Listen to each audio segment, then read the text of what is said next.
All right, welcome everybody. We're back going into game 2 between Team WE and Rogue Warriors. This is the last day of the regular season. And for both of these teams, maybe it's a vacation, but for the most part, WE is trying to find that pride, and Rogue Warriors apparently trying to find that talent as Holder demolished them in game 1. Yeah, definitely did. And of course, like you mentioned, the game doesn't mean a thing in terms of standing implications. It is a bit of a show match, but from what we could tell in that first game, they were actually taking it pretty seriously, both of these teams. And, Holder's the one you highlight. I agree, had a standout showing. Yeah, really well done. Now, that being said, remember, Rusty doesn't have a lot of fans in the play-by-play department. And with the standing of this game, I will be coming in as play-by-play/color. It's going to be a double color. Don't call me really a play-by-play. not sure what it is, actually. Yes, I'm something. I'm a presence. Something that we've got to announce to the audience, of course, is Rogue Warriors making a swap, bringing in Mouse and Flawless. So we're going to be seeing what is potentially the playoff 5-man roster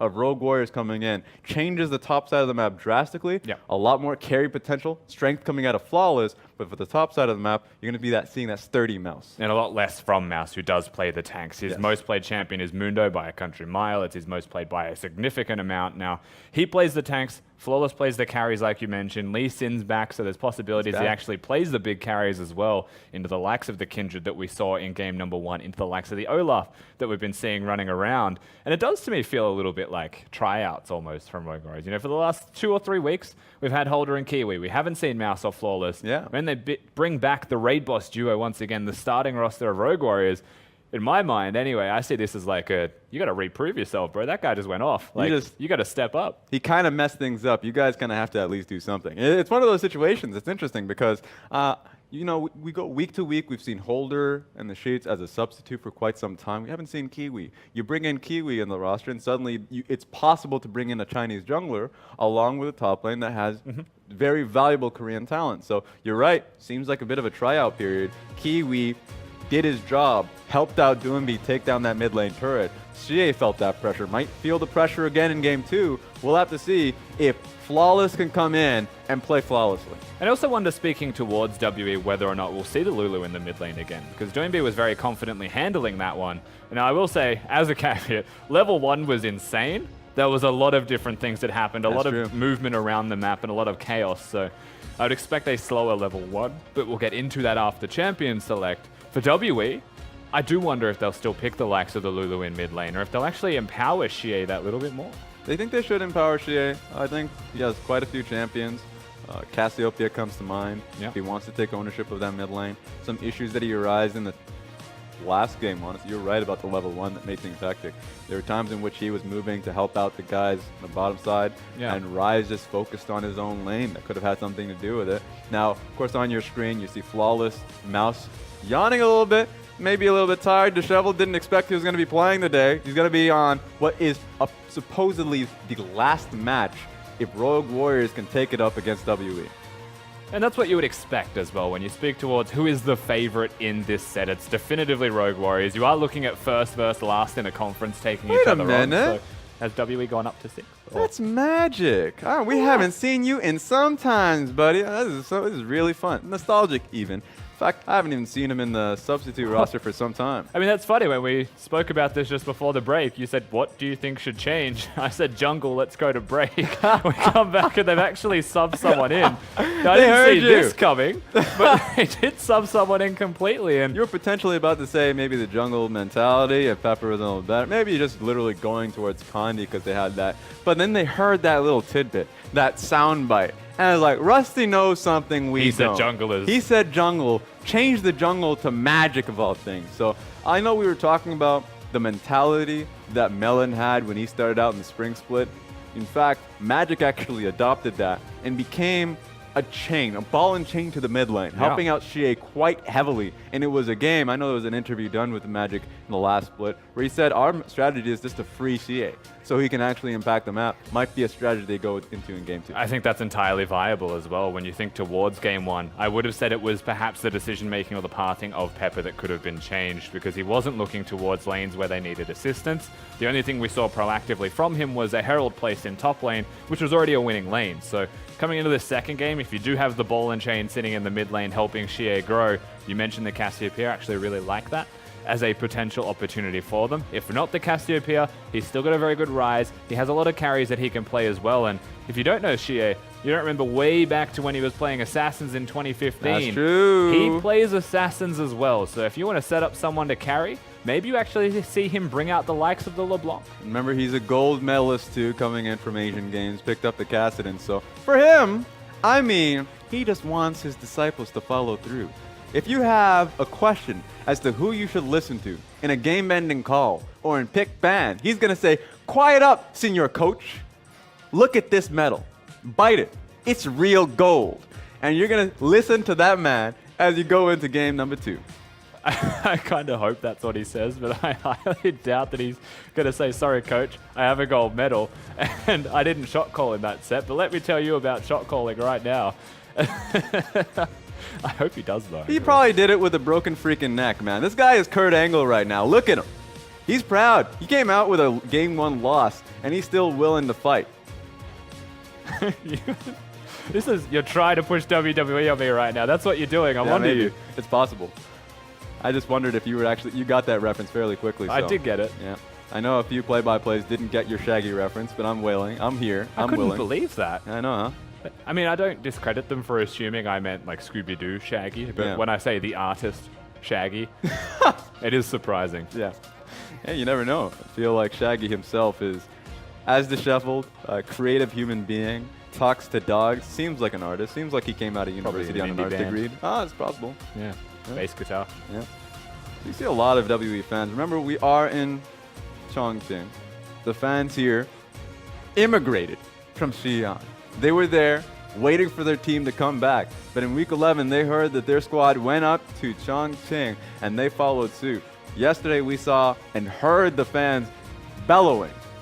And losses or distance, you know, they were there. They were literally a lot louder than the Snake audience. Now, they're going up against Rogue Warriors that also has a building fan base, not as strong as WE's historic one.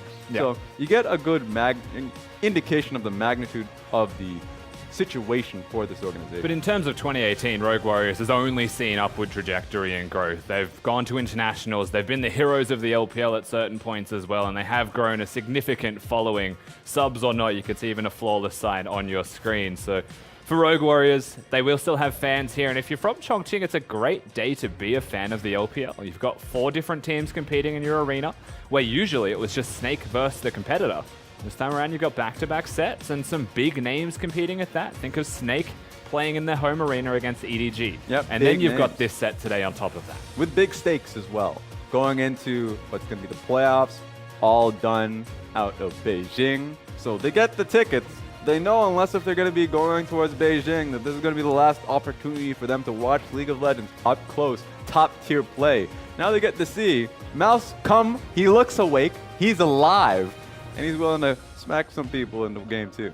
Big Raw gets the yawns out. He's ready for action now, Mouse in that top lane. We'll see if he does get something along the lines of the Mundo as well, if he plays carries. Because when you look towards Mouse, he does have carries in his repertoire that he can play.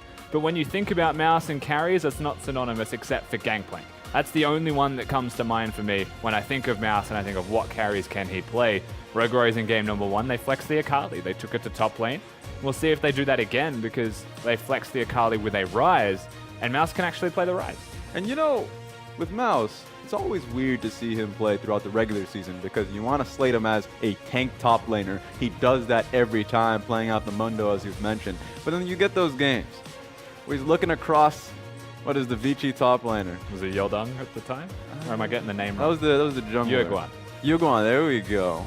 They have a lot of roster members. They do. It's very hard to remember 20 different names. And if he feels that confidence, you know, you're hearing it from DoNB2 coming into the split that they just want Mouse to carry. He comes out, you can do it very easily. In fact, when he was on EDG, he came out with the Jace picks too. It just means that when he's in pressure situations, he just knows what his role is as a tank, as a facilitator. Yeah. But he's not just going to take a back step and say that I cannot play carries. This man is a carry player when it deems fit. And it doesn't seem like nerves, stage fright, anything like that ever gets to Mouse. He does seem like a very relaxed and casual person who just takes it as it happens. And that's actually something that can be said for a lot of the Rogue Warriors team. I mean, pure excitement on your face right now as well. SMLZ is ready for action. He's never been more prepared in his life. This was definitely the game that he was willing to come into, going up against WE, wanted to smack up a few people. I know that there is probably a few tier lists out there for 80 carries, and he was seeing Mystic crop up a little bit. He was like, let me try and give him a lesson. Was it the Reckless tier list? A long time ago, people saw SMLZ's name very highly on that list, and they were wondering why. And I think near immediately he proved to everyone why he deserves to be so high on that list. With the likes of the Lucian plays that he had the second Essence Reaver came out, the new and improved, no longer improved, but the new one at the time. Yeah, globally, people always questioning the Essence Reaver buy on Lucian, but he held true to it. In fact, just had some ridiculous team fights just based off of the Essence Reaver build. So he's one of those Lucians that will go towards the Essence Reaver, and he will show you the value of it. And you saw iBoy in the last set as well. Had a very good performance on the Kaiser, and the comparison was actually that SMLZ was ranked above iBoy, someone who seemed to be a bit more inconsistent in solo queue. SMLZ once again on the forefront of the 80 carries in League of Legends, especially in the LPL, proving why he is world class. It's an exciting time to be alive. I know in MSI it was the big 80 carry meme. It might be the same thing again.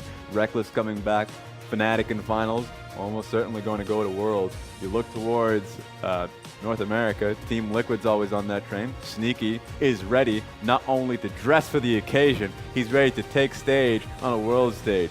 So 80 carries globally are ready for a Worlds event. Rogue Warriors looking in incredible position, having third seed in the spring split, and then coming in here to just take it on points alone. It's actually funny the players that you mentioned as well. You think of the champions that they play.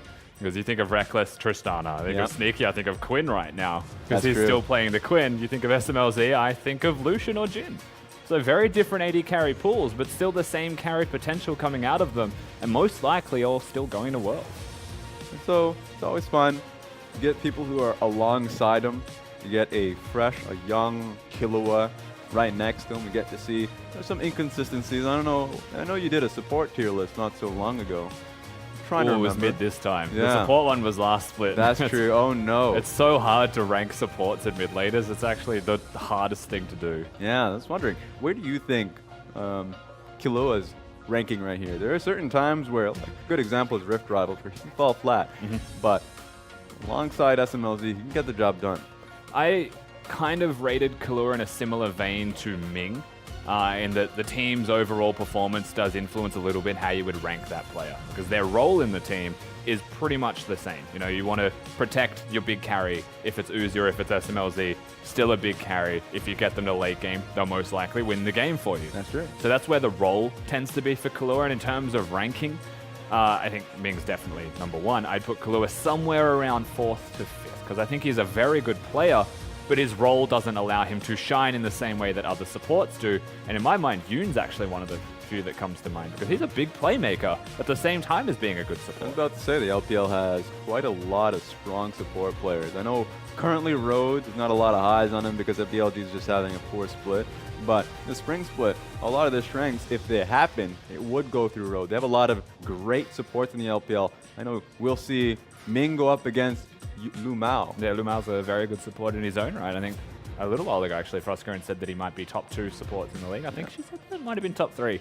But I'm inclined to agree as well. I actually think that our depth of players' skill has started to increase. And for me, I don't know what your opinion on this is as well, though, Raz. When someone said what was the weakest role in the LPL last year, I would have said top lane. Yes. You know, we go to internationals and 957 finds himself. Let Me obviously does also find himself in internationals. But in the regular season, it felt like we had maybe 3 top laners. But now I feel like we can say we have a lot more. The Shy, Duke, both viable options for Invictus Gaming. Mouse having a good split. Holder also now starting to prove himself on top of that. And we've got 2 top laners in every team that we're starting to say are very good options. That's why it feels like when it comes down to a 10-man lineup in a lot of these squads, that the major benefits is just challenging that top lane position, because it was weak once upon a time ago. But like a lot of these teams are definitely challenging, even on the lower tier. TLP is a good example, bringing in Marin, which boosted the lineup, but still challenging Marin, because you're seeing Moyu coming back up to par. So we'll get to see them going into playoffs, but it's just nice seeing that there's so much fire underneath a lot of these top lanes. Yeah, Moyu and Lies for TOP in specific as well. 3 top laners available for that roster. But sadly, no Marin. For those of you wondering where he is, he's still sitting there on the bench. He's there. I'd have to imagine he's doing, top lane performance coaching for the other tops or something like that. Just leaving someone like Marin on the bench not doing anything feels like a waste to me. It does, and I think that specifically for that team, they started to realize that it's all about communication. Bringing back the SYY, you have a Korean top laner, and sure, he brought a lot of focus on towards the top side, having a carry moment for himself, but then bringing back Lies and Moyu shored up a lot of communication on the top side of the map. So perhaps it's just Marin biding his time, learning the language, so he can just pop right back in and say, hey guys, I understand what you're saying now. Even then, they went for full Chinese rosters as well, bringing Korn into the mid lane opposed to Gung most of the time. So that's true. I think it might be a conscious choice from TOP, honestly. And just for the record, we have no updates yet. We're still hanging out. We saw Magic was on your screen with a couple of people crowding around him, so it seems to be where the current problem lies. But we'll let you know what's happening as we find out, as we're not in Champ Select just yet. Yeah, Rip rolls. Just trying to get it all in order. You can already see Xie just warming up. Bit of a smile, but I'm not too sure anymore. It looks like it's just a little bit of an orchestra. Team WE, Wei Zhao. Now, he is a coach in the background for the squad. That's true. They've had some poor performances throughout the split. So, breaking out Wei Zhao, a popular streamer and historically one of the best AD carries in the LPL, makes a lot of sense for them to dip right back into the pocket, something that has proven successful for them in the past, to figure out what the hell is happening in this split for WE. Yeah, it is one of those things, though. Wei Zhao comes in, and you can't help but be excited at the thought of having Wei Zhao come in. If nothing else, it will make Mystic significantly better in the AD carry role. But they brought him in, and it felt like one of those too little too late type of scenarios here, because at the time they picked him up, WE were removed from playoff contention pretty much completely. And they were on struggle street. They found themselves, if you think back to their last set against Snake, WE did look fantastic as a team. It was actually a clean victory for them. And whilst it's not all WE playing well, it is a bit of Snake playing poorly, you couldn't help but look at WE and say that was a good win for them. And that's something that you expected from them through most of the split. Why does that come out only now? Yeah, they've been getting better slowly and slowly throughout the split. So for WE, to get to this point in the, let's say, the split, and can prove to the fans, prove to themselves, honestly, that they can clean out a game, congratulations to them. Now, to make a mention, Mystic, everything's working out for him. Not Magic, though. Haven't prepared well for him, so we'll take a few more minutes just to wait a bit, get him all done and dusted. Maybe just warm up the seat, because I think that's needed for him to take game 2. Yeah, I think he's going to have to pull out something pretty big to win this game. Of course, we haven't seen these junglers collide just yet. Flawless, the one going up against Magic. And when you speak towards WE, you know full well that they play around their mid-jungle now with Magic and Xie in the roster. But I also think that Rogue Warriors do a very similar thing if they need to. Flawless works incredibly well with DoinB. Those two usually work in tandem. And whether it's ganking mid lane or not is irrelevant, because they do it as a duo. And if you want to beat Rogue Warriors, you have to win that 2v2 in some way, whether it's getting push priority, vision control around the map, because if you don't get either of those things, suddenly you look down in the minimap and you see them diving bottom lane with a Rise ultimate. You're not sure how they got there. The Rogue Warriors are the kind of team that does not hesitate, they just do, and they think of the repercussions after the fact. I think that's the one concern that WE may have, is that Magic shows up in mid lane, he's like, all right, boys, ready to go. What's the go here? Are we ganking the lane? Double kill. And then doesn't realize that they're not there at all. Yeah, bottom lane is definitely going to be a focus, especially since Magic needs to be in tune with what's happening in the mid lane. Now, of course, Spring Split. Cast your minds to that. Rogue Warriors come in as an organization. And they always seem to be the team that want to be catered towards team fighting late game potential. A lot of scaling when it comes to what DoinB wants to play, what SMLZ ends up picking for himself. That seems like it's changed. But one of the greatest bridges they found for themselves was in the performance of Flawless. An excellent game that he was able to net himself in the spring split, and coming into the summer split, doing just as well. Now here we are, as you can see with the coaches already, and apparently you can see Man not trying to catch a flu into the right. Steak is ready to go off for the pick and ban. Yeah, the only stake in this game, you would have to say, Raz, is the coach of Rogue Warriors. Nothing else matters for either of these teams. Rogue Warriors 14-4, definitively first place in their conference. WE 5-13. If they're lucky, they won't finish in 7th. As you can tell, Steak's arms by his side. The stakes are not rising. Alistar Ban, Rise, Camille, Rek'Sai, because they know who they're playing up against. Magic #1. Yeah, he's inspired by Clear Love, so we'll see him in 6 seasons when he becomes Magic 7. Yeah, this is definitely his rookie split, so he's like coming into this one, or season, I suppose. He's just saying, I need the first one before I move on towards second. I'll try and catch up Clear Love at some point. Now, Rakan gets locked in. Zaya's up and available. Is the Lovers duo going to go over to WE? I mean, it'd have to right now. Rogue Warriors, they've already secured the bottom lane here of a Varus and a Tahm Kench, and it's a good duo, has a lot of control, also has very good mobility around the map, but you have given over the Zaya Rakan very freely to WE, and very freely to Mystic and Ben, the duo that we said never give the Zaya to. Yeah, don't give it to them. In fact, WE, when they found the most success internationally, and I suppose in the regular season, it's been off of Zaya Rakan, Galio as well.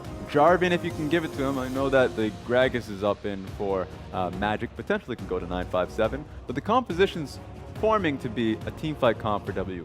Yeah, definitely is. Now, of course, with that Gragas locked in, being in the jungle role, presumably this time, the engage is even better from them. They've got a Rakan and a Gragas that can work in tandem. What you're looking at for the rest of WE, how do they round out this composition? I look towards the mid lane, and I will say that Lulu's a possibility. Ryze has been banned away, and so whilst they could consider empowering mid, I don't think Xie is one of the Yasuo players, so I don't think we'll get that combo. Yeah. And I would expect a much more standard, you know, be a team fighting composition mid laner from WE. So, to that in mind, Rogue Warriors understanding that, bans the Galio. I wonder if they ban the Cassiopeia as well. Just try and nail down Xie, as you've been mentioning, because at this point, he wants to pick, and he wants to team fight. So as long as they can get those team fighters out of there, I'm really surprised that WE ends up banning the Orianna. Yeah, that's the one that stands out to me as well. I'm not surprised by either of Rogue Warriors bans, the Galio and the Lulu, just denying some strength from Xie in the mid lane. With the Ryze already gone, with the Orianna already gone, and Akali and Aatrox both removed off the Rift. Mid lane options start to dwindle. And I mentioned this a long time ago during the pause. I still think someone like a LeBlanc is a viable possibility for them. That's true. I would like to see the LeBlanc for Xie. Pulled it out in the past. I know there are times where WE is known as the Elder Dragon team, but then they would just say, shut up, analysts, we can play LeBlanc and fast early too. My concern is, whenever you do this against Rogue Warriors, right? If you're playing League of Legends against Rogue Warriors and you decide to blind pick a LeBlanc, potentially, you'll find yourself suddenly against a Poppy mid lane. You're not sure how you got here, but the Poppy prevents you from doing anything. You're diffused and suddenly you've been scaled on the rest of the map. Like, these are actually real-world possibilities that you have to consider when you're against Rogue Warriors and you're on the blue side of the map.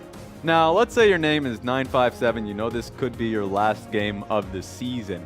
And you know you're going up against a Cho'Gath. You want to spruce it up a little bit? You want to spice up your life? I know you people in Twitch chat would probably say, hell yes, lock in the Alawi right quick and get a skin on that. But not going to happen. Jarvan locked into our earlier point. So it's going to be Jarvan, possibly top lane. Yeah. Heavy team fight around the Cataclysm, giving space to that Zaya. And of course, the Jarvan and the Gragas can both flex between top and jungle as they see fit. If they want to have the Gragas up there, they can. Also, it doesn't hard win lane against the Cho'Gath. It doesn't have a bad time by any means. Lots of sustain between the both of them. As we may actually get the LeBlanc that we were speculating about. The composition here is done from WE. That's actually a really big threat comp. Yeah, I mean, look at him. He may not have the gold medals, but he's gotten that golden pick. He just knows he wants to end that game early. People talking about late game WE. He says, no, let me end it right quick. Going into a game 3. Last picks the LeBlanc. And as a response, Vladimir picked up by Doinby. So it looks like what we're going to get out of Rogue Warriors is, I'm thinking double teleport, but at the most, it's just going to be a strong front-to-back team fight, unless Vladimir finds himself in the back line. I would respect this from Doinby if he commits to the Ignite. Of course, he's going to be against an Ignite opponent. While Xie does have an obsession with teleport, he's on LeBlanc, so he wants to have kill threat, and he's against a Vladimir. So I like the choice. The response from Doinby is, why would I go teleport and try and help the map when I need to control my lane just that little bit better to have some semblance of the 2v2? I like it. Rogue Warriors overall, their composition is not as straightforward or linear as what WE have compiled for themselves. But WE just engage all the time, use the Rakan, go forwards, hit the mark. You've got a LeBlanc that can threaten in sieges, that could potentially threaten in a side lane and 1-3-1 as well. Or even the 3-2, where you assassinate the opposing top laner. Always a possibility for them. Rogue Warriors, I think it's a more delicate affair with a lot of strong map rotations available for them, namely through their bottom lane. Yeah, through their bottom lane, and it seems like one of the major change-ups from game 1. He's just to empower shit, you know? Game 1, definitely feeling the heat. Bring in Magic. Back on his Jarvan pick. Last we saw him, those 2 champions, I'd say 3 if you put it into Rek'Sai. Jarvan, Gragas, Rek'Sai, help mid, level 2. Yeah. Try and get Xie ahead. And this time around, it's no different. And we might even expect a level 2 gank coming through mid, so Xie has the pressure and can help the rest of them. I don't doubt it. It's a very scary thing to go against the Gragas and try and, you know, work out when to place wards, when should I place vision. Because if you don't place it at level 2 and he gets the flash gank off, you lose lane. But if you ward and he goes back for boots, does a half clear and uses Predator to get on top of you, then suddenly maybe you don't have the vision or he's on the other side of the map. And really, I do think that placing vision is one of the hardest things to do against the Gragas in his current state, because if you don't have a ward in the right spot to spot him, then just like Rammus, he's going to find you no matter what. And he's a fast one. May not change up his animations, but he's going to waddle faster as you usually expect the waddle animation on the Predator. He should be a Comet Gragas in this time of game, but we'll have to see as we are about to find ourselves onto the wrist. Game 2 between WE and Rogue Warriors. 敌军还有30秒到达战场，碾碎。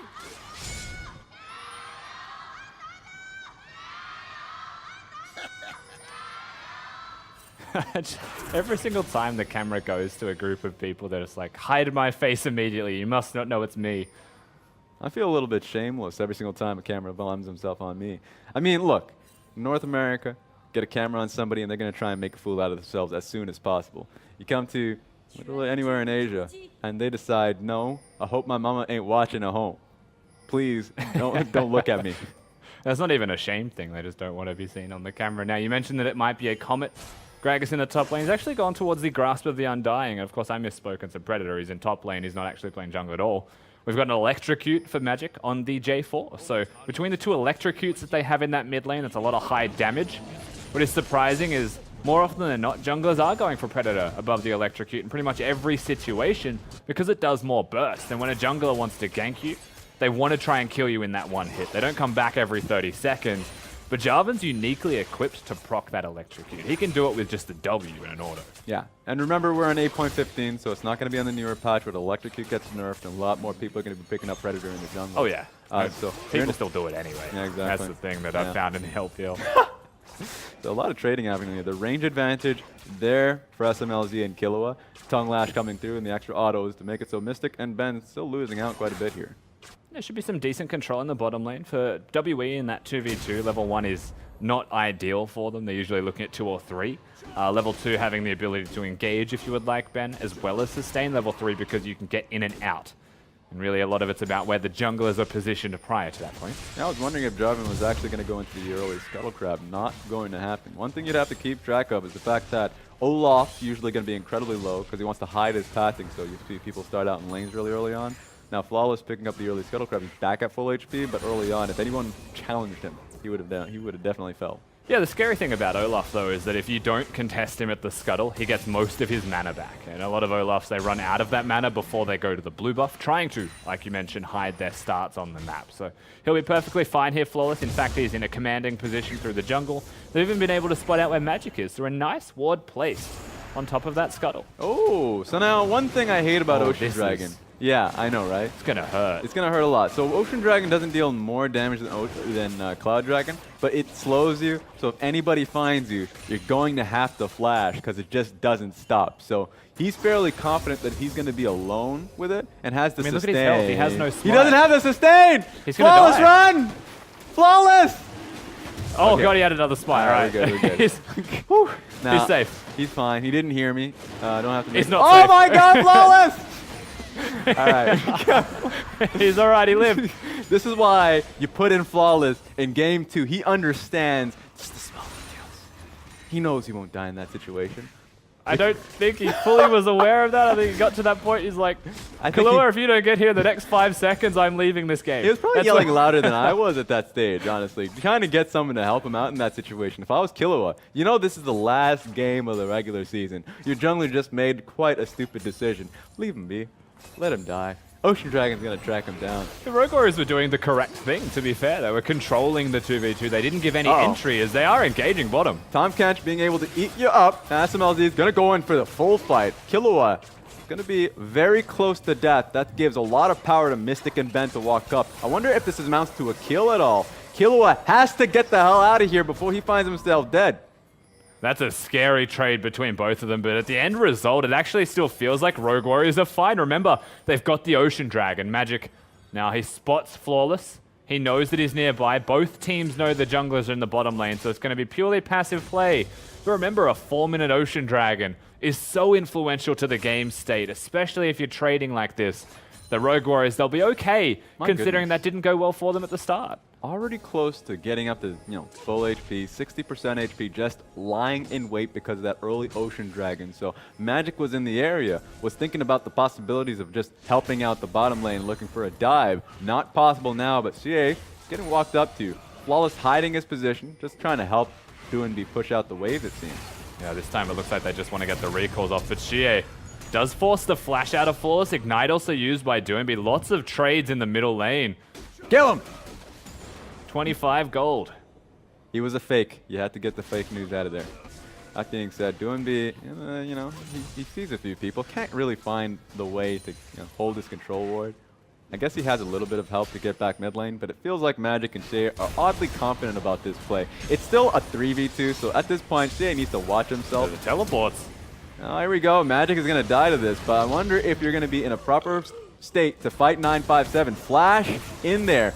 Very close to getting the kill. Shea nets the kill. They're back in a safe position, but that's just Flawless down, and ultimately a trade. Yeah, Shea ticks over to 6, I believe, through even that wave. He's able to get in as well and get that execute done. So thankfully for WE, their mid laner, that gold medalist player, has got the trades available for him.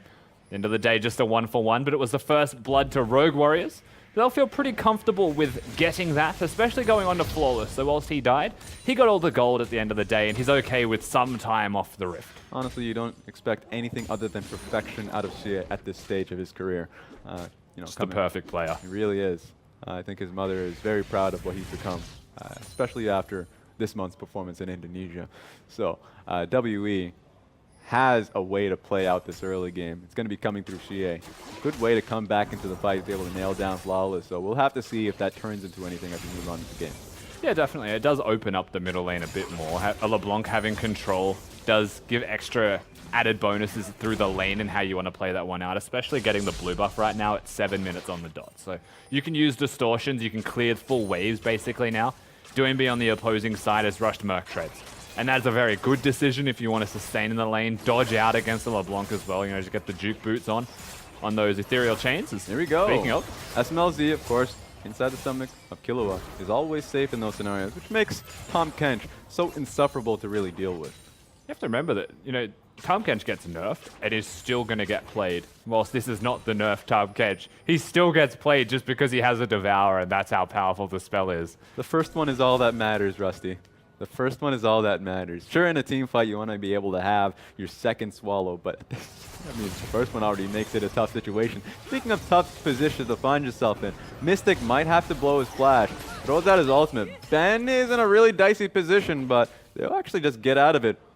Not really using their summoners. Yeah, they're able to just pretty casually disengage, and I won't say that Rogue Warriors went too hard on getting the engage or the dive by any means themselves. They had a level 6 Olaf, so there was a chance. They commit themselves to the dive. With Klur and SMLZ being level 5, however, it's pretty hard to execute on that successfully, especially with Mystic and Ben having the summoners available and having the level advantage. At the end of the day, it's just going to dissipate. Shea is going to try and find himself the blue buff. He knows what's being done. He saw the axe. Yeah, doesn't want to commit to it. Just going to head right back. Have information that Flawless is going to be bot side. So that being said, Killua still not level 6. Should be able to get it on the next wave. Gives the opportunity for Rogue Warriors to play through bottom lane. Gragas is not going to be able to find the belly bop. Get out of here, Mouse. Does he have a way to be able to get out of there? He has flash, but he's holding on to it. Seems like he might just not use his flash unless he finds himself over the wall, but nah, he's done. Yeah, he's done. He knew that 957 had the cask the entire time, and I like that as the ultimate's going to be used in the bottom lane. They bring Flawless in as well, and an easy dive. Doesn't get the kills, actually. They have to just call it a day and push the turret. Mystic still has his flash, so he could walk up here. Now Ben, he's on that Rakan. The worst thing about it when you're dealing with the Lovers duo is how safe they really are. Yeah, the attempt at the kill was nice from Rogue Warriors. A very aggressive stance as well, actually, from that TK, being under the turret. But that's what you have to do with an Olaf as your jungler. It's not the job, and it's not someone that can engage for you. So they put in a bulk of the work, but you're right, it's just an incredibly safe duo. In terms of netting those kills, hard to achieve. And so maybe next time they'll be able to plug doing and be into the play, but he has his own struggles to deal with going up against LeBlanc. Has double, let's say, what are those nice rings? They call it something else. Dark Seals? Dark Seals. That doesn't even make any sense for what it is. What the hell is a Dark Seal? Do you think a nice ring is better? It's a nice ring. I want that ring. It looks damn stylish. Anyways, that being said, Magic takes an axe to the face. He's really heavily committing towards this. They go for an all-in. You're stuck in that pit, baby. But no, Kilo is going to be able to help you out, and Magic gets burned down by Doinby. Yeah, Magic engaging with no flash. So when you really think about that one, he may have some regrets. Maybe. Uses the flag drag, goes forwards, and tries to ult and lock someone in. I appreciate that, but your bottom lane was not in a fighting position. Rogue Warriors, they had control of the middle lane, and they're able to free themselves up, something, of course, that they are very good at doing. Yeah, oddly confident he was at that position. So, doesn't turn too good for them. That being said, come back here, he says. Throws out the cask. Not much going to be done here. I know CA was thinking about it, but you don't want to touch that Cho'Gath. I feel like he's not going to die. Might touch Flawless here instead if he gets the chance. Oh, actually, he's Chains going to do are a on. lot of damage here. Uh-oh. Chains are off. All right, mask on, mask off. Going to go towards the mid lane. So CA's in a really good spot. 1 kill to his name. Evened out in CS, but they're going to change once he picks up this wave. So what would you like to see out of CA in a game in which the advantage is technically in Rogue Warriors' side this point?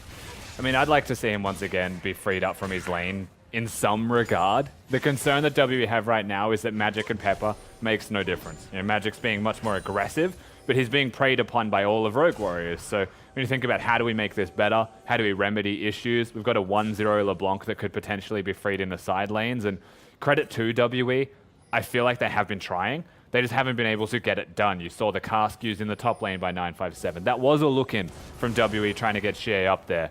And if they're not able to get those plays to happen, then for me it's just about the scaling game. Play with Mystic and Ben, let them get opportunistic moments and find the engagers. If not now, at 2 items or 3 items when they really are powerful. And it feels incredibly annoying having the Tom Kench being over to hover into your lane, trying to get a lick on you. Get off, please.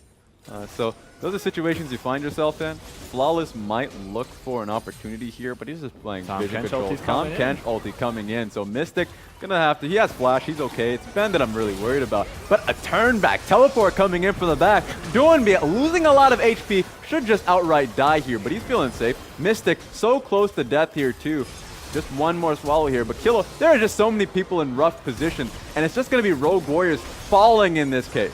Yeah, they're going to lose 2 as well. The dive most likely not going to come on here. Rogue Warriors just have to call it a day as the WE teleports available for just Mouse in the top lane. 957, I believe, might have had his cancelled though. So WE doing very well. They saw this play happening well in advance. They mapped it out, and you'll see in the replay as well the way that Magic stanced. He was fully aware what the play was, and they counter it brilliantly. So it all starts with that Tom Kench ulti. Roll me in on this one, because this one looked pretty good for Rogue Warriors. You can see Jarvan just around the corner as well. So they try and hit the engage, but again, Rogue Warriors, they don't really have engage in their composition once the Varus ultimate is gone. Doinby also with an opportunity here to maybe use the Q on the stopwatch, unfortunately times it out, and then he's just left to die. Sheer, of course, he'll come in, they'll pick up the scraps and get a second.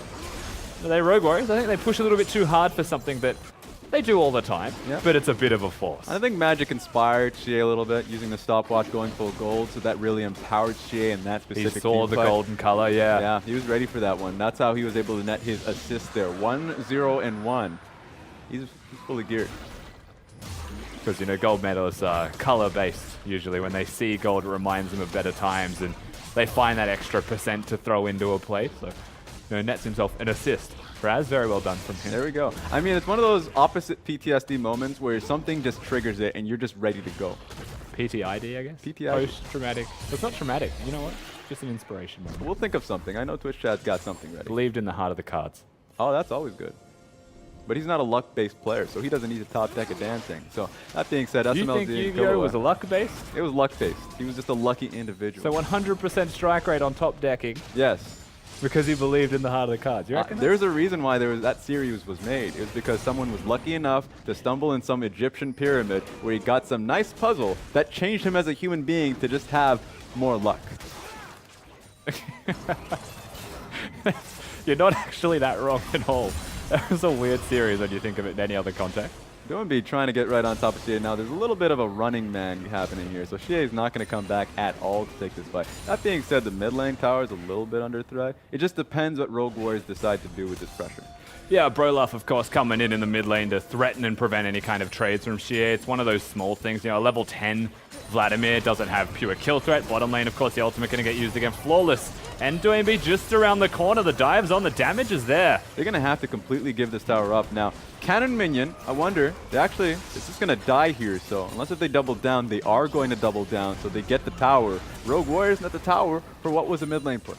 There you go. Once again, the second time's the charm for Rogue Warriors. The first time the Force was countered, but this time Xie, he's not freed. And no Vladimir ultimate available, no flash available, no problems. Because they play the numbers game. They use the Tahm Kench. They use their ability to control the map. And they're able to get themselves the first turret of the game to go with their first blood. That does still give them a slight slight gold advantage, even considering that they're behind 2 kills. Yeah, Rogue Warriors still active, playing around, doing B and Flawless, just looking for those fights. Onus is going to be on Magic really to do something here. 0, 2, and 4 is not bad, but he's just getting out pressured. He wants to be able to help out Xie here in the lane. Yeah, one concern being a mid laner against a Vladimir, regardless of the champion you are, is that he's going to outscale you at some stage. The question is always when and how does he manage to do that. This time around, Doinb by rushing his Merc Treads removes a lot of the kill threat on himself, and that was his power play. You know, I'm not going to die from now on, so once I get damage, I've outscaled you. Gets the Proto Belt, extra tanky stats alongside that. Not only are you not killing me, I have wave clear as the Vladimir in 1 hit, and now he's going towards the needlessly large rod. So this Vladimir, probably from the level 11 point, has pretty much scaled on his opponent. LeBlanc can have kill threat sometimes, but usually that requires a mistake from the Vladimir, something like using the Sanguine Pool once the chain was already on. Now this is the worry here for Team WE. Now picking Ignite early on in the lane for Xie, great if you can get the kill early on, and sure, you got the advantage here on LeBlanc. Oh, that being said, Killua, you're about to die. Maybe they could fire. Wait a minute, they just turned it onto SMLZ. He's firing back. He's doing a lot of damage here, but just gets absolutely bursted by Xie. So is there gonna be a turn back at all from Rogue Warriors? They are still trying. And Mouse trying to just find one member. Mystic walks up, but he's gonna feel the Tide's blood. Wait a second, nice Cho'Gath ulti. What the hell? Magic is gone. Mystic timing out with his Ignite. One more to be able to, well, that's a nice shield. So Doinb, flawless. Can you guys stop fighting? I don't think you're gonna get anything else here. They really want to fight, Rez. They want to fight, but they're not going to get the kills at the end. It's just a disengage. Credit to Rogue Warriors. They're able to get the kills on the backside of losing their bottom lane.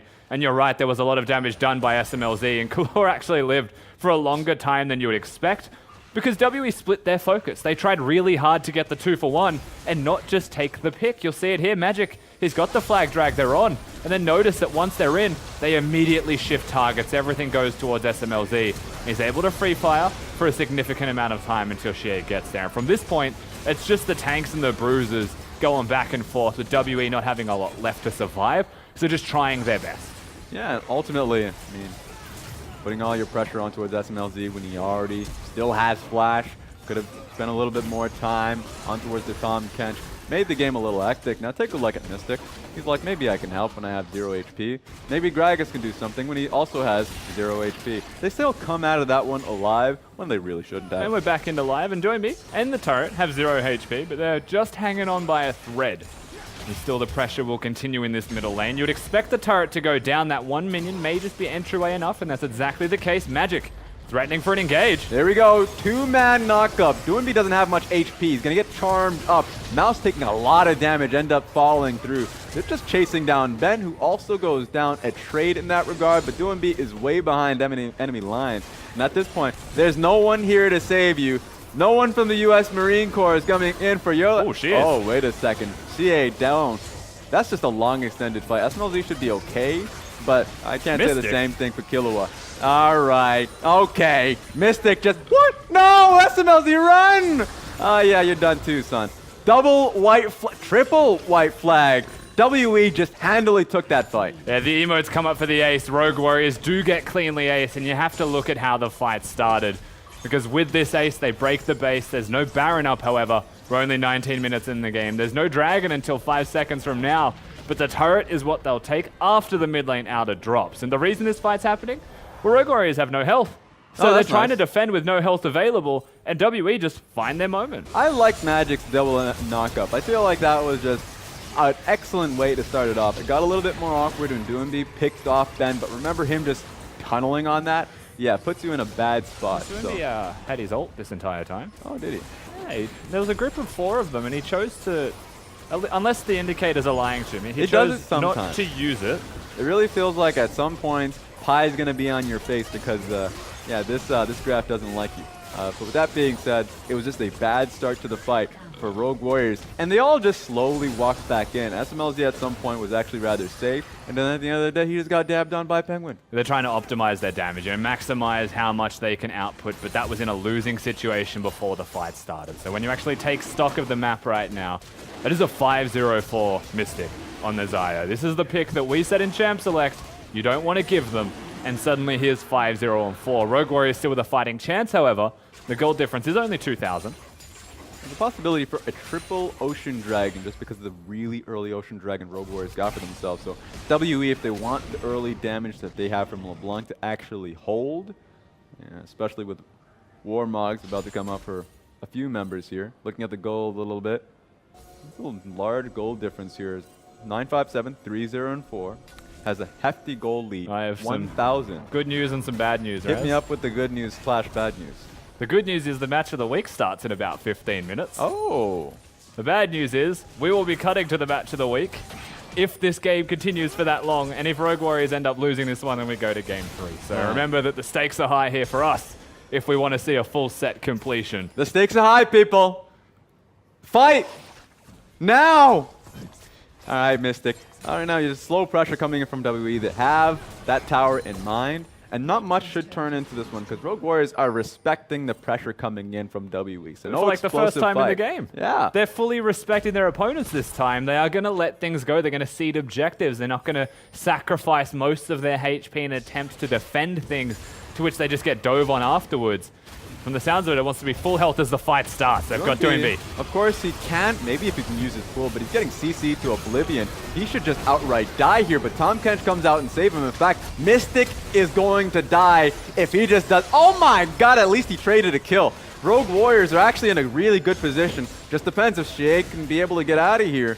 All in all, it was a 1-for-2 trade in Rogue Warriors' behalf. And would you believe it, they catch Doomby out of position, but he's so tanky on the Vladimir and has a Tom Kench that he survives, he perseveres, and Rogue Warriors, they're just dealing out damage, they're just dishing it out. SMLZ is huge. Doomby is also going to continue to trade and bully because his health bar is a resource that he actively uses on the Vladimir.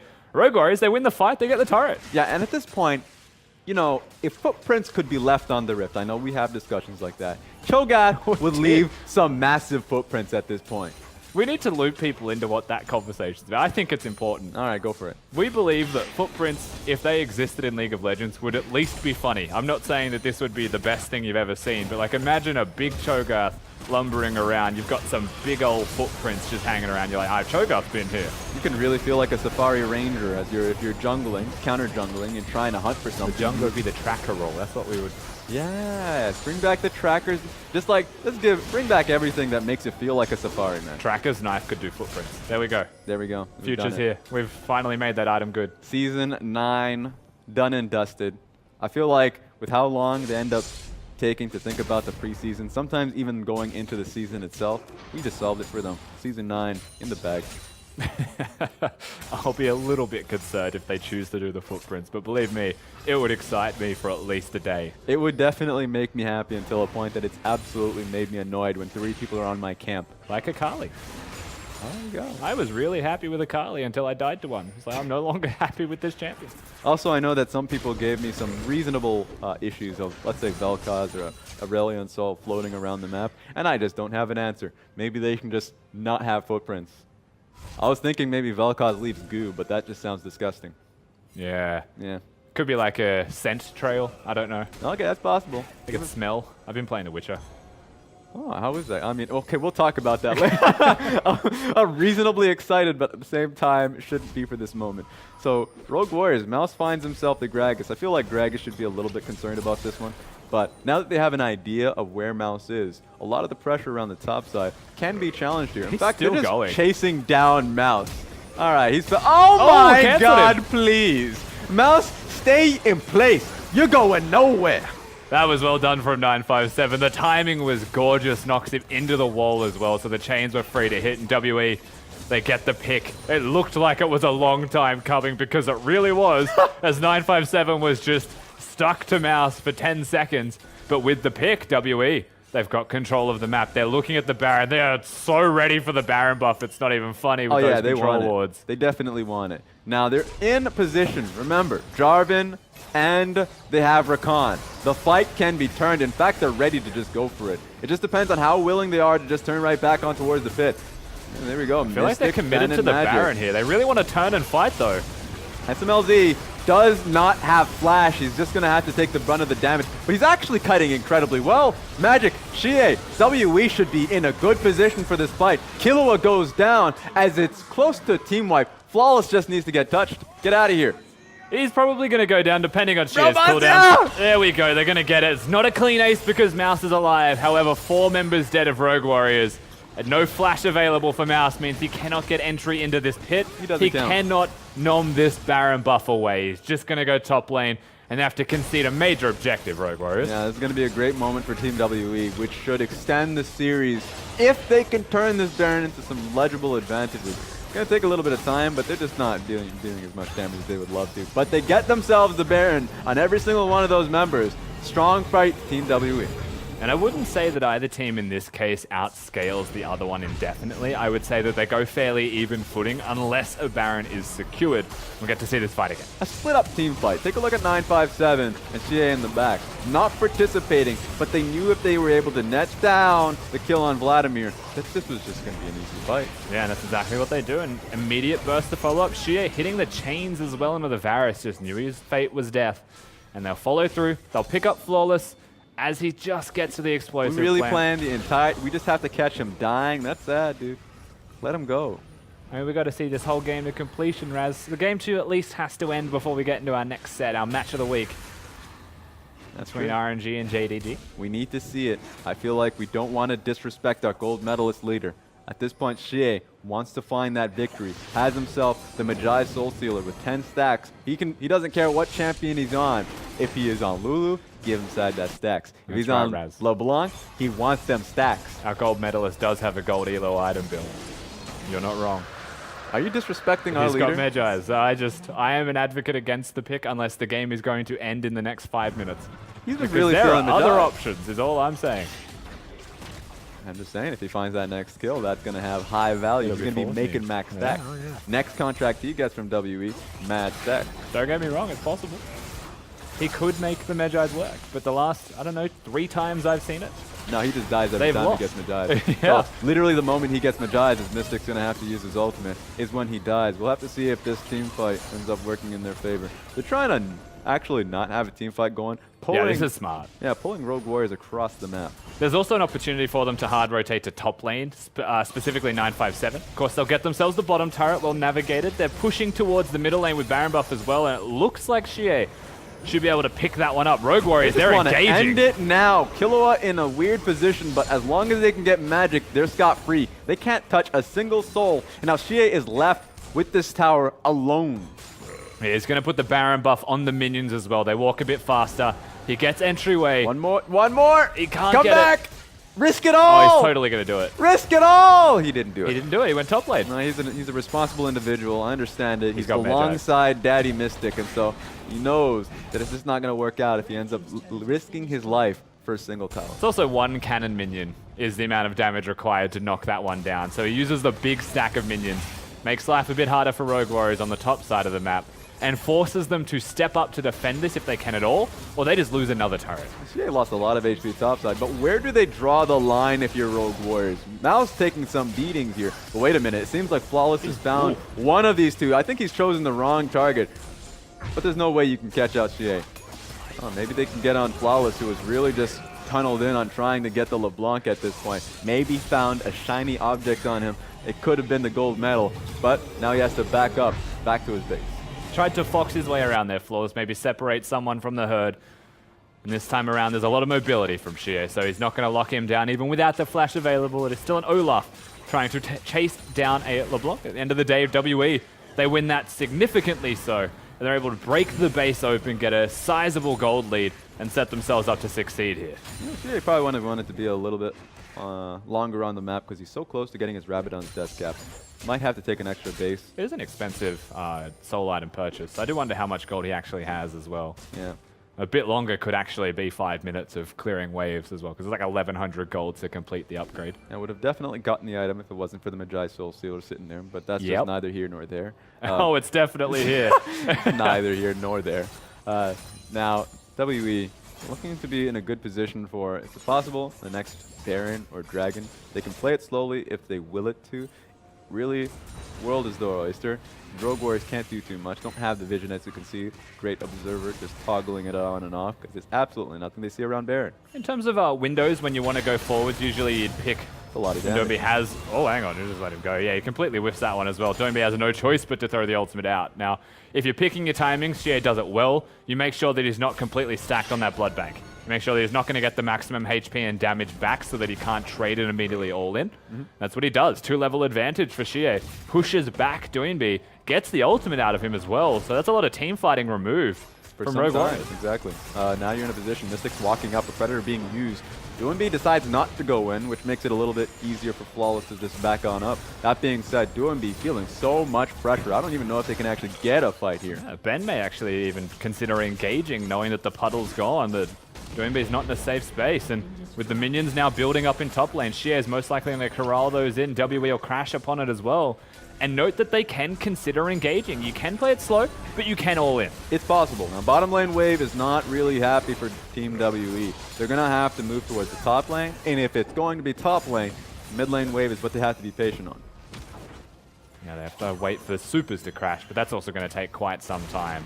Look at the wave clear from Rogue Warriors. SMLZ, because it's in mid lane as well, it's going to be very easy for him to clear that and then go towards top. If it was, say, the bottom inhib or the top inhib that was broken, and WE split the map up even more so, then it's a hard thing for SMLZ to do in clearing those waves and rotate. It takes more time. So they're actually okay here, Rogue Warriors. In fact, as the state of the map goes, you're almost funneling gold into Rogue Warriors unless you're able to break something else. There's no Baron for a minute, no Dragon for a minute. They're just hanging out, clearing waves.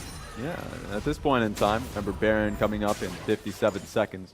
Could just make it so it's all about that one decisive fight that is heavily in Team WE's favor. They have themselves 8K gold lead. Items are coming out too. Rabadon's death cap being finished up by CA. And looks like full build almost for Mystic as long as you can get the Mom Mortius. So you're as safe as you can be to choose a team fight around what is incredibly warded, this Baron buff.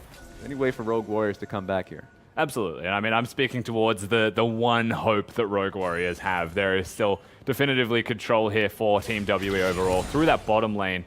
Like we mentioned time and again, this Zarya pick for Mystic is game-changing in how large it is. To be with the Baron up in 10 seconds, you'd expect all their vision control goes to this area. For Rogue Warriors to actually break that vision and even get to the pit, they risk being engaged upon. It's a Rakan after all, who can just go hard on you. Gragas has the flash for the body slam as well as a Jarvan, who can just go in. And if you have no vision, LeBlanc gets a flank, your carries die. Now here is LeBlanc.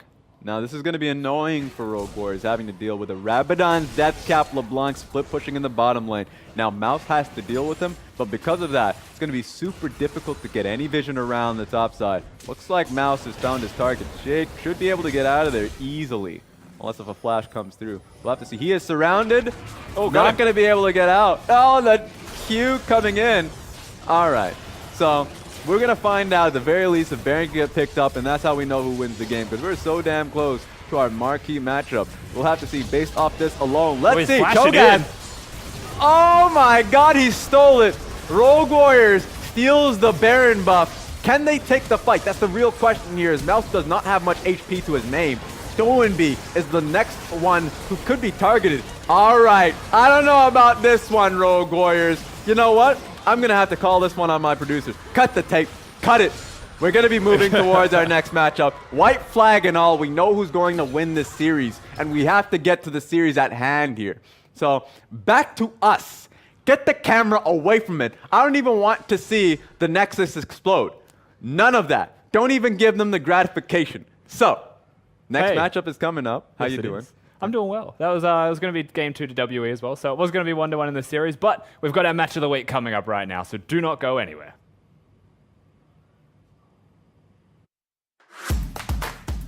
让我们把故事传唱下去，继续书写 RNG 的传说。